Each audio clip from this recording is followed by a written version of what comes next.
Welcome to the Shame-Free Sex podcast. I'm your host, Brielle Starr from shamefreesex.com. By tuning in today, you are taking your next bold step towards fully embracing your authentic sexual self, absolutely shame-free.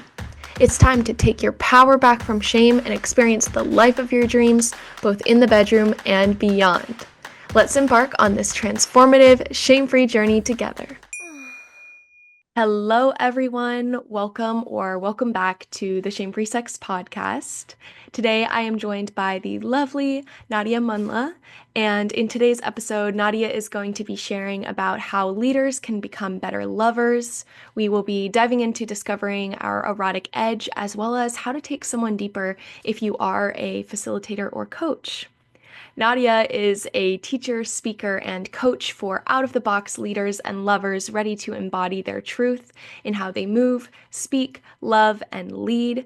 She is the creator of Embody, a movement modality that explores our relationship to pleasure, power, and play.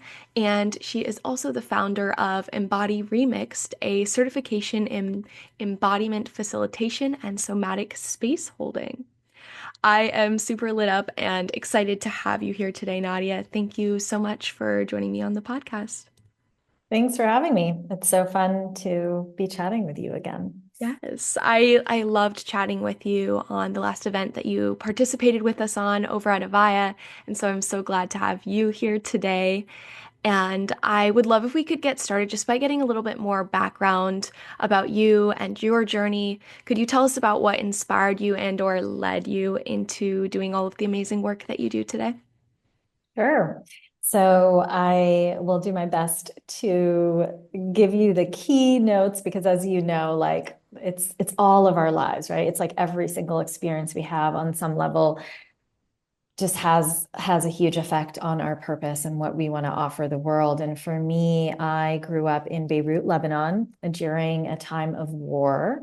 And the reason I bring that up is because from the moment I came into the world, right, we as children, we always come in with so much innocence and embodiment and connection to our senses, and just we're fully here. And then often very quickly, we start to have experiences that disconnect us from our bodies that might let us know that, hey, it's actually it's not safe to be fully, deeply empathic and connected and sensory and sexual and, all of these things. And so for me, being born being born at a time where there was a lot of war and conflict around me, I very, very quickly got this like experience of life as being pretty dangerous and scary. And so very early on, I started to disconnect and then add on that, like unfortunately, most women, as we turn into our teenage years and we start to explore our sexuality, we might also have different experiences that bring on a whole new layer of why it's not okay to be in our blossoming erotic bodies. And so that was happening for me too. So it was like the world was unsafe. Then being a woman was unsafe. Then getting into my 20s, I started to really understand that the world was telling me that the way to succeed is to be very productive, to be very mental, to be very up here. And so again, I felt like it was not safe to be like a feeling-based human, and then I really had to be like smart and on top of it and tracking everything and and linear and all that stuff. So you add on all these layers, and then you just get to a point, and this happened for me in my late 20s where I hit like burnout. And burnout to me is not just about how many hours of the day you're working, because sometimes I could be working all day long, but if I'm working on something I love, right? Like it actually energizes me. But burnout, I believe, happens more when we are not living our truth, when we're not truly aligned with what feels right. And so for all of us, no matter what our preferences and purpose is in life, we all are going to feel more aligned when we are connected to our bodies, because that's actually our truth. Like we all are meant to, like we come into these like primal erotic bodies going like, oh my God, like I'm having a human experience. So all to say, I got to my late 20s and something had to shift. I was a producer in Hollywood. I was working a very, very rigorous masculine job. And I just kind of felt like if I kept going down this path, I was just not going to make it. Whether that, and my health was already suffering. And so as a result, I started to shift a little bit more into the world of initially holistic health, which then led me into deeper intuitive eating and then into embodiment. Because on the side, at the same time, I had become trained as a sensual movement instructor. So I was doing that really just as a hobby with no intention of it becoming part of my career. But it was just something I loved, right? So this is PSA to everyone out there, follow the breadcrumbs of what you love because you never know where it will lead you. And so for me, doing that sensual movement training and then getting into coaching, I ended up actually combining these two pieces and helping now really unconventional, kind of out of the box, like fun, kooky, wild leaders and visionaries find their way back into their body, back into more alignment, back into more authenticity, and to learn how to express their truth through their bodies that way. So that's kind of like in a nutshell how I got to where I am now. Yes, amazing. Thank you so much for sharing so much about your journey. It's really interesting to hear about where you came from and how that's led into what you're doing now and helping all of these out of the box kooky women. And I'm wondering, as you shared about this, I would imagine many people can relate to some of those experiences of feeling unsafe in the world or unsafe in their bodies. And do you find that that is the key reason that people end up primarily coming to work with you? Or are there other areas that you find these out of the box women are struggling with that leads them to want to go deeper? Yeah, it is. It is. I mean, there's this way in which because so much of the work I do is really exploring your relationship to different archetypal energies in you, which really is just a way to be able to explore your fullness, your wholeness, your multifacetedness. And I think so for so many of us, if we're tired or we feel like we're suffering or like unmet in some way, it's because there's a part of ourselves we're not meeting first and foremost. And this will get into like, why it's so important for us to be dropped in and deeply connected to our bodies when it comes to sex and being great lovers, right? Is that before anything, we have to fully meet ourselves and meet our fullness. And so when people come to me, they're often feeling unmet somewhere, not really sure, like they come and they want to identify it. And then depending on their circumstance, we identify what's actually going on. Is it something in themselves?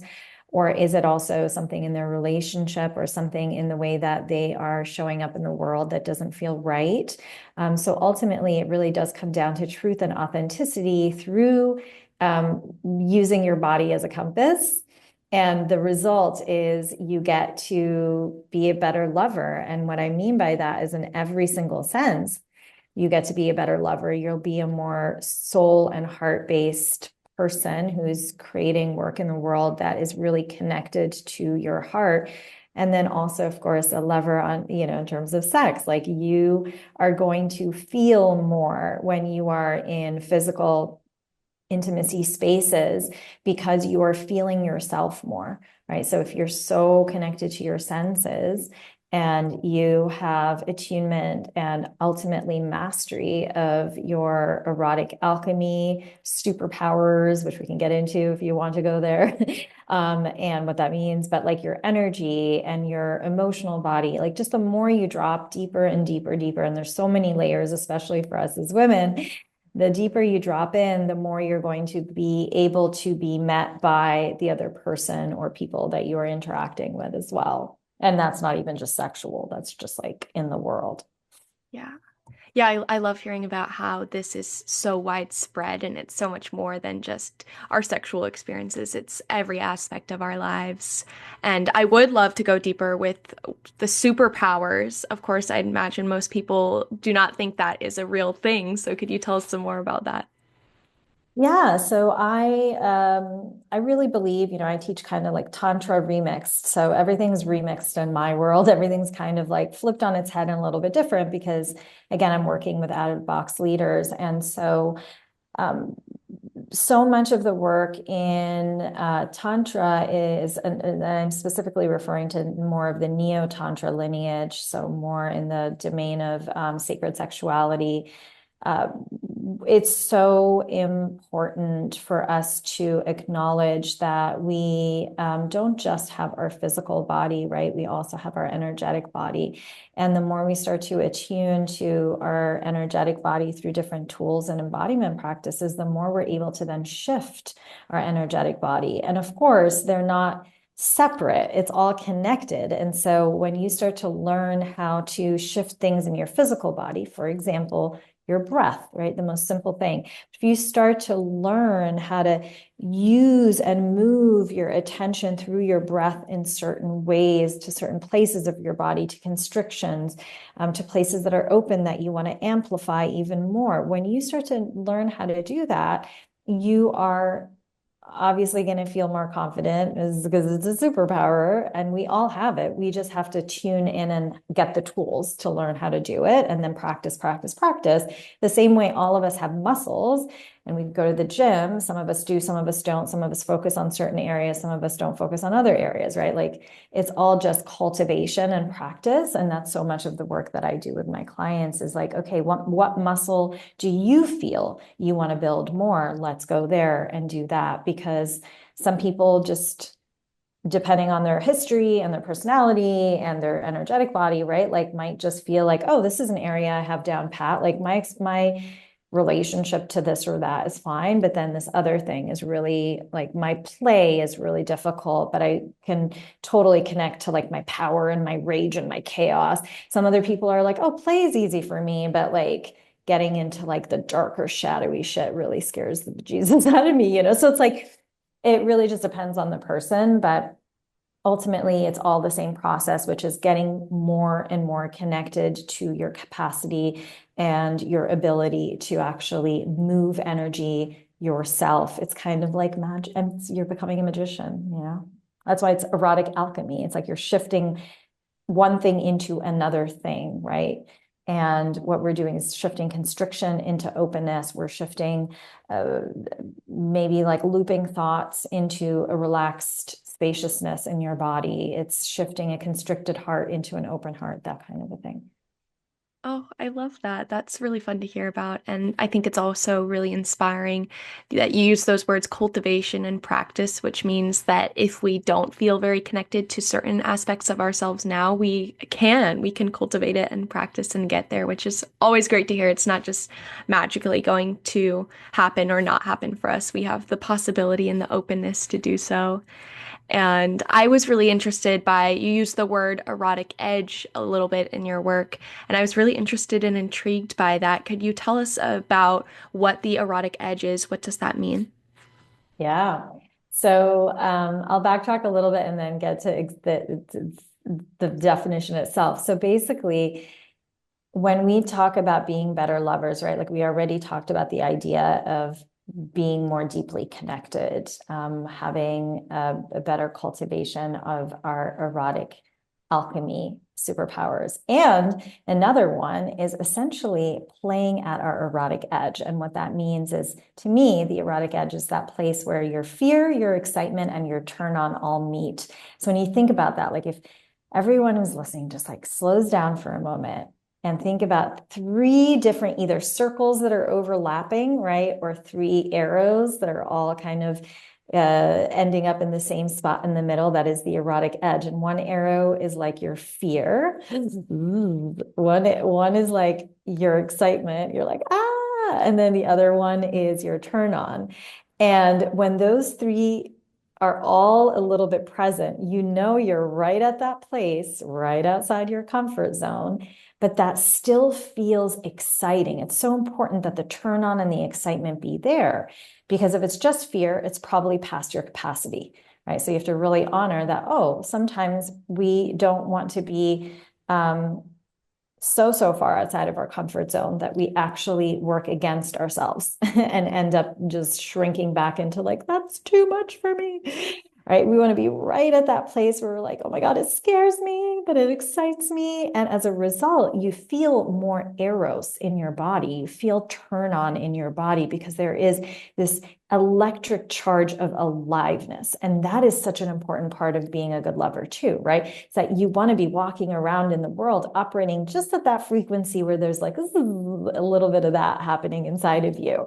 And so the way that I operate myself, the way that I like a frame I offer my clients, and in all of the work I do, essentially, I'm saying that all of life is sex. And the way that you do life is the way that you're going to do sex. The way that you do sex is the way you're going to do life, because life is just one erotic experience when we think about it. And so the more you do all the things to allow you to connect deeper, to feel your own erotic alchemy superpowers, and to be able to walk around as like walking arrows, essentially, that's a really beautiful kind of potion of things that then when it comes down to having actual, like any kind of physical sexual intimacy, it's so much less about the skills and like, okay, have I done this position and can I do this? And like all of that's so fun. And that's like the cherry on top and just makes it like, it's play. That's the play part for me. But I really believe, at least the way that I see it, is that so much of our abilities to be amazing lovers is to be connected and attuned and bring in this beautiful gift of energy to, even if that experience is just with ourselves. Right. But to be able to go, okay, how do I work even in a self-pleasure practice? How do I work with the energies around me to actually charge up my energetic body even more? How can I make my own self-pleasure practice so sacred and so yummy and a gift that I'm both receiving from the environment around me and one that I'm giving back to? Because when we look at nature, right, anytime, especially now, well, I guess, are we still spring? Are we summer yet? I'm not sure, but we're somehow at the end of spring, right? And so this is the most luscious erotic time, I feel, because everything's getting pollinated and everything's coming out. And so there's just this feeling when you look around, if you look outside in the garden, everything is kind of having sex with each other, right? And everything is giving and receiving. And we forget that we are part of all of this. We are part of this ecosystem. We've just gotten so incredibly intelligent and productive and industrial that we go, there's nature and then there's us. And we forget that our essence is nature. And so, this is kind of like me taking the scenic route back to what you were asking. But essentially, there's this beautiful way in which the more we drop into, oh, right, I am nature, I give and I receive, the more you're in this co-creative process of your life with everything around you. And in every moment, there's just this undulation, this back and forth, this exchange of energy that's, and to me, it's eros, it's life force, right? And we're breathing in the erotic, we're giving out the erotic. And if that's your baseline, which I'm not suggesting, like, I'm not walking around in every moment being like, oh my God, I feel so erotic. Like, we all have our like disconnected moments. That's part of human nature too, right? Is to disconnect and then to remember to connect and then forget the whole thing. And that's a beautiful dance in and of itself. But if we can start to just bring that frame to our attention, like, oh, right, I'm part of nature, and this is just a back and forth exchange. Our baseline when we enter into physical intimacy with ourselves or another person or several people is one that already is so alive, and there's not that much like forcing or pushing or shoulding or any of that you need to do. Yeah. Yeah, that was such a beautiful answer. And I love that you also threw in there that little note about we are actually a part of nature and not separate. I think it's really easy to think, at least a lot of my time when I'm feeling disconnected, I'm thinking I'm separate from just about everything, which is not very empowering. So I could see how coming back to this erotic give and take and acceptance and receiving is really magical. And I'd love to come back to one of the three arrows that you shared about, the one that I would imagine a lot of people might be like, oh, what do you mean by that? I'd love to come back around to the fear aspect, Could you tell us some more about that? How do we discover what is a healthy fear for us? Do you have any examples of what that could look like? Does it come back around to kind of that darkness or rage or some of those aspects that you shared about earlier? Yeah, it could. It could. But really, I think, what I'll bring in here is a concept in the trauma education space. It's called the window of tolerance. And the window of tolerance essentially is a really great place to be operating in where you just are constantly checking in somatically with your body, right? You're checking in to see what symptoms is my body conveying that shows, and it could be like my heart starts to beat faster, my hands get clammy, right? My pupils start to widen. These are ways, or just, you feel kind of like ooh, antsy in your body, right? Everyone has a slightly different experience of it, but when you start to understand how your body talks to you and is telling you, hey, this is way past my window of tolerance, that's when okay, that's the kind of fear that, we're going to shelve that for the moment. And we have to slowly titrate, which is another word used a lot in the trauma education space, but essentially it means baby stepping into something. So then we go, okay, fine. So that was a little too edgy. So maybe, what I'll do, I'll anchor it into a very clear experience. Let's say you're someone who has a dream of doing like a TEDx talk. Just like you've got some beautiful things to say to the world. You want to share it, and you're like, yeah, my dream is to do a TEDx talk. Now, when you think of the idea of even just being in a room of 50 people and talking, you start like everything shuts down in your body and your heart is just beating so fast. Maybe your next move is not to try to send in a proposal just yet to the TEDx organization. Maybe the next move is to practice sharing your stories on an Instagram reel. Right? Maybe that feels a little bit edgy. So you're playing in that world of it's still scary for me, but it's doable, right? And it kind of is exciting because maybe people will resonate with it and maybe I'll feel proud of myself. And then, ooh, it kind of turns me on because I really want to share this message with the world. Right, so that's just like one example of how you work with being within the window of tolerance. Obviously, when it comes to getting in touch with an energy that feels scary for you, it's exactly the same principle. So for some people, yeah, of course, if you grew up in a household where you might have had a parent that was really, really angry, and you learned that it's just not safe to be angry, or that being angry could be really harmful to people that you love or to yourself, you're going to shut down that part of you. Now, all of us have a rage response that's natural and primal and can be used in a beautiful way to actually cleanse out constriction and energy in our bodies that's stuck.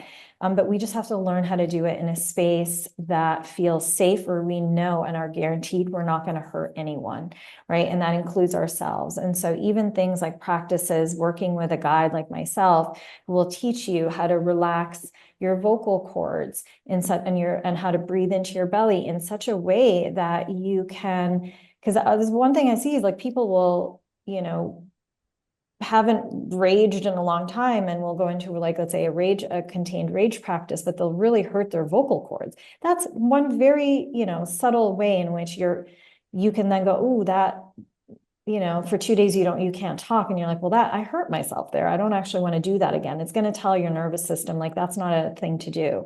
But there's actually a way to so deeply moan and groan that doesn't hurt your vocal cords. That's just a slight tweak in your embodied experience. And so that's just like a very small example of how to do that, or to also be witnessed in your rage and to be loved in that is another way that feels really healing. So there's so many different things that we can do, but that essentially is how we bring in the fear at a tolerable level that actually ups your aliveness instead of shutting it back down.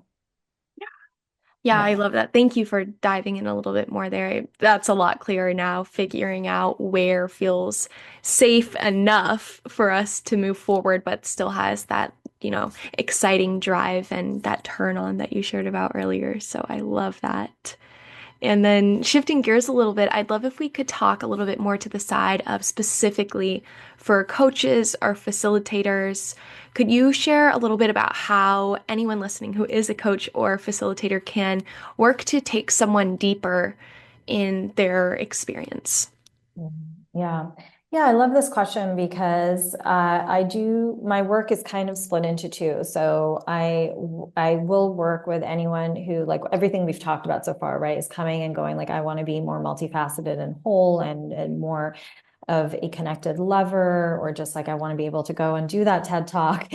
And then also I work specifically with facilitators, space holders, coaches, teachers, all these people who are doing amazing work in the world, right? Like they're all particular niche.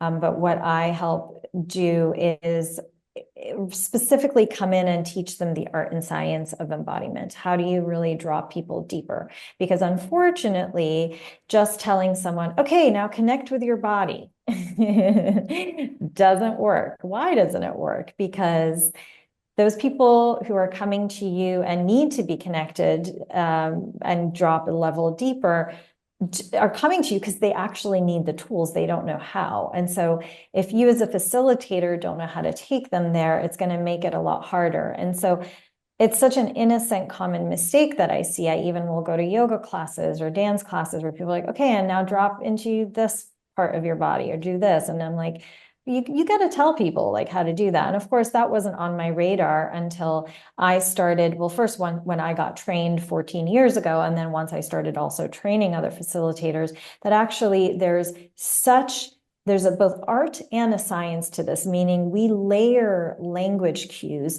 with such specificity that takes people through connecting to their senses, how to ground them, how to feel what emotion is coming up in different parts of their bodies, how to give them a color or a texture, how to take them into inspirational experiences, how to take them into what is their connection to the music if you have music that's playing in a meditation or embodiment practice in a yoga class.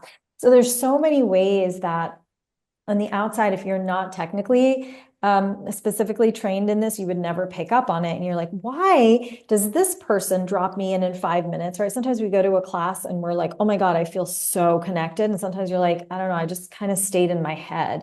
And more often than not, it's because the facilitator really has like the clear language cues to take you a lot deeper. And this, of course, I'm giving the example of a yoga class, but this applies the same to a client who maybe is in a one-on-one session with you, who is mentally looping, and you're like, oh my God, I don't know how to, if I come at them with like another mindset tactic, we're just staying in the same room when really you want to shift them to a whole nother room in their somatic experience, which is really about dropping them out of their heads and into their bodies, so to speak.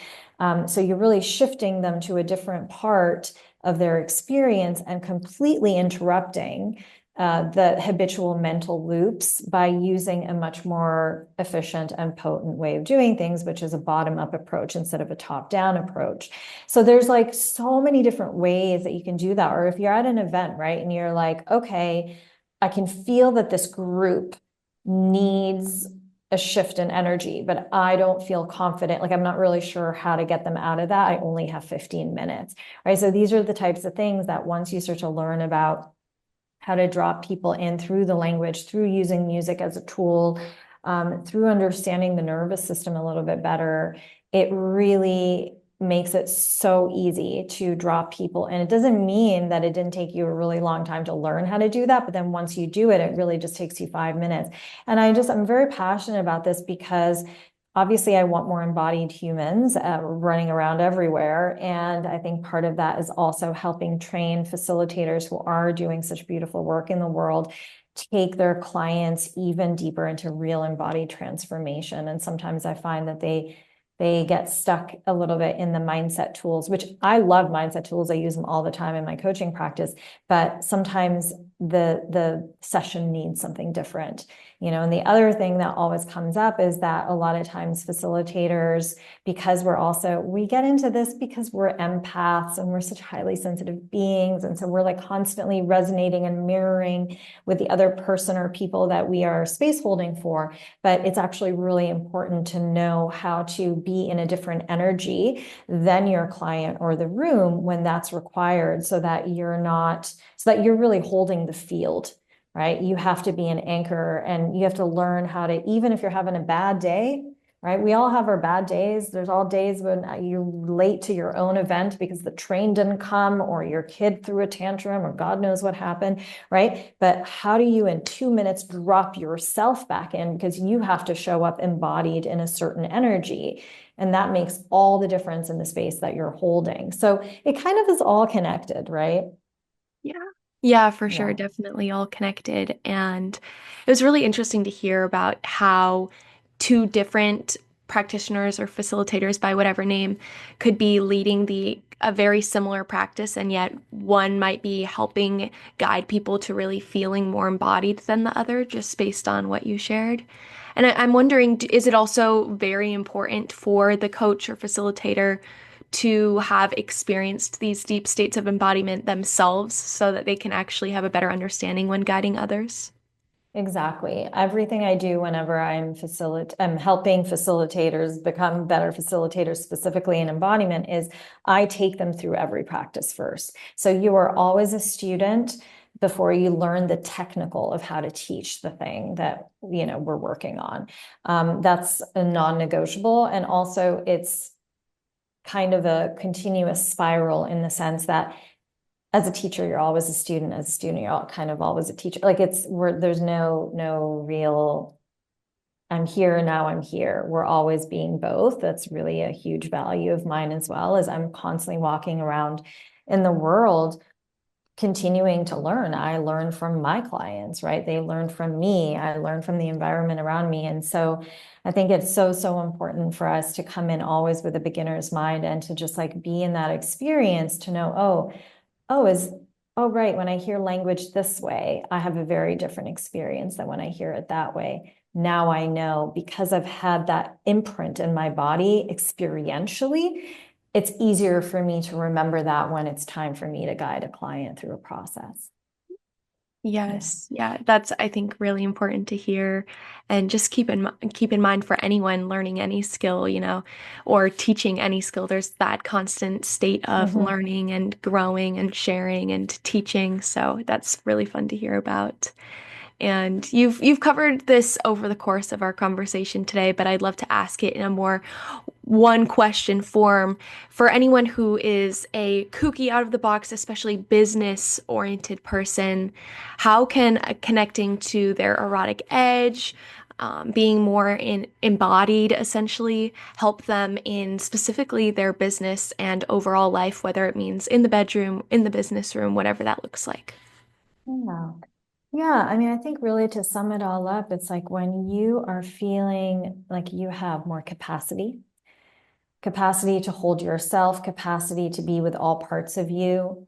When you have more resilience, where you're like, okay, I can go deep into an intense emotion, whether it's myself or holding a client in that, right? Because like we said with the student teacher thing, it's like, if you have experienced it, it's a lot easier for you to hold as well, and to empathize and be in that. And so yeah, if you're cultivating, so what would we say, capacity, resilience, you're upping your own erotic aliveness, you are now just operating at a more authentic frequency. And I read this, I didn't fact check it, so take this all with a grain of salt, everyone, but I heard that they recently did some kind of study, I don't know how legit it is, that they found there's a frequency that's higher than love. And that frequency is, so like on a physics level, is authenticity.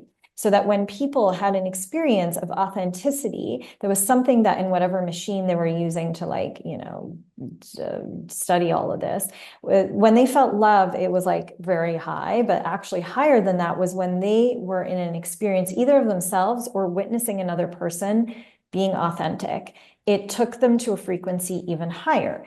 Now, if you think about this, like, that's so cool, because if we are all operating, if we are working our way towards more authenticity, then of course if everything's vibrating higher, like, those orgasms are going to be better, and that you're going to be more magnetic on a sales call or on Instagram doing your thing. Or at an event, right? So it kind of is all that we're trying to do here, is really up your erotic aliveness. And then, of course, that spills out into whatever it is that you are wanting to do for yourself and the world. Amazing. Oh, I love that answer. That was perfect. Thank you.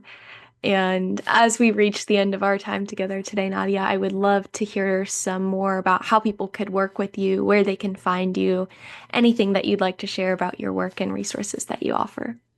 Yeah, so I've got a ton of, I'm almost talking and have opinions and teaching and sharing things on Instagram. So you can find me at Nadia Munla there, just my full name. Of course, there's my website, nadiamunla.com.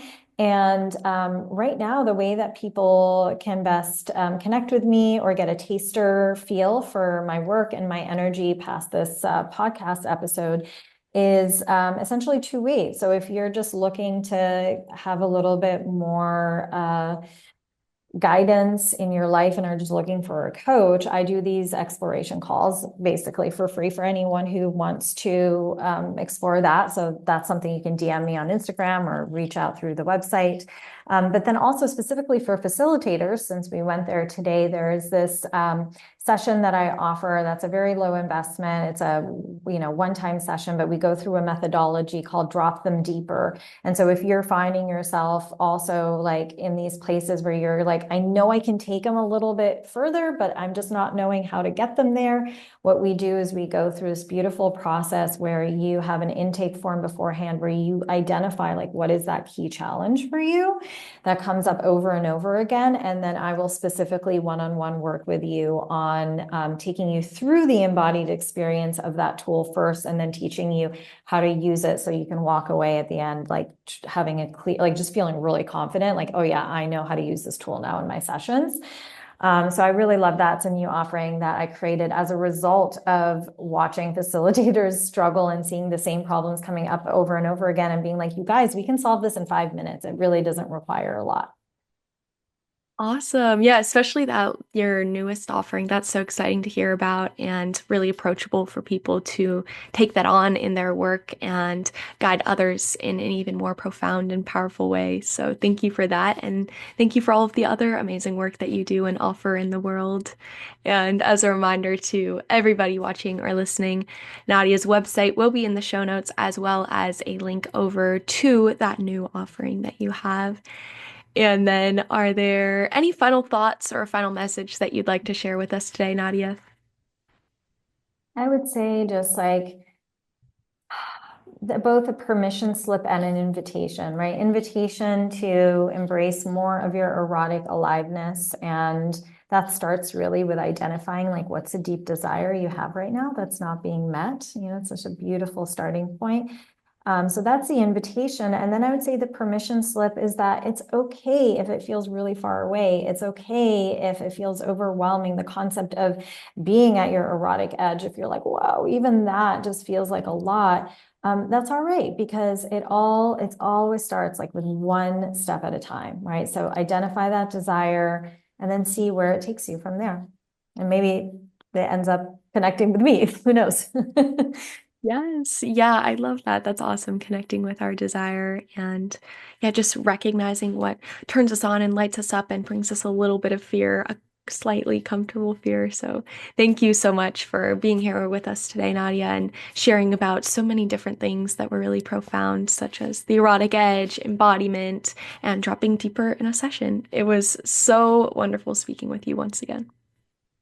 Thank you so much for having me. Yes. And to our shame-free listeners, thank you for being here with us today and taking one more step in embracing your most authentic, shame-free self. Stay sexy, stay safe, stay curious. Take care, everyone. Explore more at shamefreesex.com. And if you haven't already, make sure to subscribe so that you never miss out on another episode. Bye, everyone.